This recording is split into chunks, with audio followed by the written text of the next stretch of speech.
Hi, I'm Rachel, and this is my author's answer video for June 2025. Obviously, an author's answer for June 2025 since we are right at the end of the month. My videoing is not on a good schedule, and now, at the end of the month, after ignoring the channel for like a week at a time a few times, now I'm trying to cram in a few videos. It's definitely not the best way to, maintain a following, but I'm a small fry booktuber as it is, and I figure I'll put these out, and hopefully if you're watching, hello, and I hope you enjoy.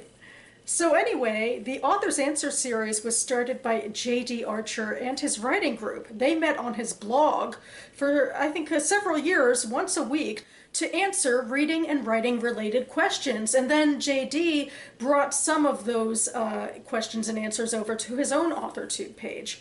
So I'm going to, link to JD's AuthorTube page and to the blog down below, as well as to my playlist of videos where I have been answering these AuthorTube questions sequentially, one per month for several years now. And we're getting to a pretty exciting time in my timeline because we are up to question number 99. Question number 99 also is part of a recent series of questions where we're going back to our English class, school day reading, and we've been talking about those books, and now we are applying that English class mentality to our own writing.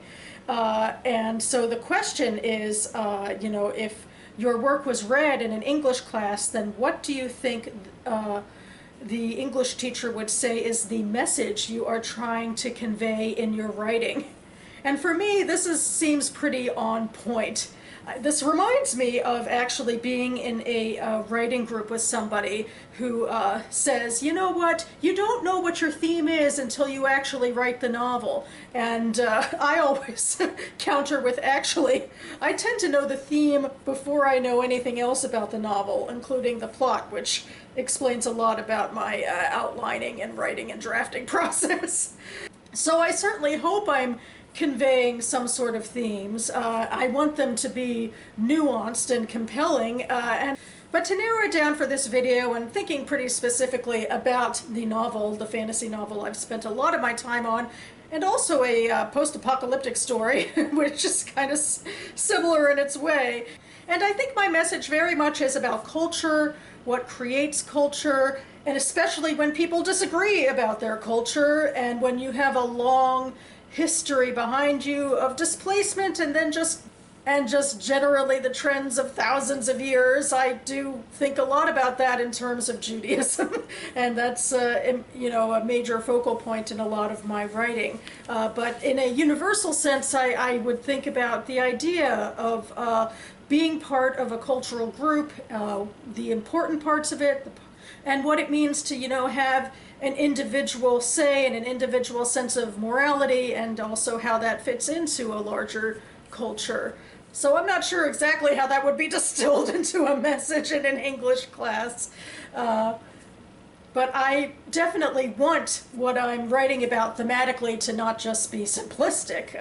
I want it to have a lot of different angles and to open up a lot of conversations. So no pressure, self, as I continue on my drafting and revision journey. And with that about covers it for me now. As I said, I'll leave all the links to Author's Answer information linked down below. And I do feel like, in closing, this is such a sticky situation. Some people like the idea of messages in books and some don't. Obviously, some messages can get pretty dogmatic and can turn people off, and that's certainly something I'm personally trying to stay away from. Some books are just, fun escapism and not meant to be taken too seriously. But I like the idea, for literature that does want to be taken a little more seriously, to have some thought and intention put into what you're trying to say, in tandem with, character and plot and all of that good stuff. So expect me back on this channel maybe very imminently with a overdue readathon wrap-up video for my maybe Midrash readathon that I, at least started in May. And so stay tuned for that. In the meantime, thanks so much for watching, everyone. Keep writing, and I'll see you next time.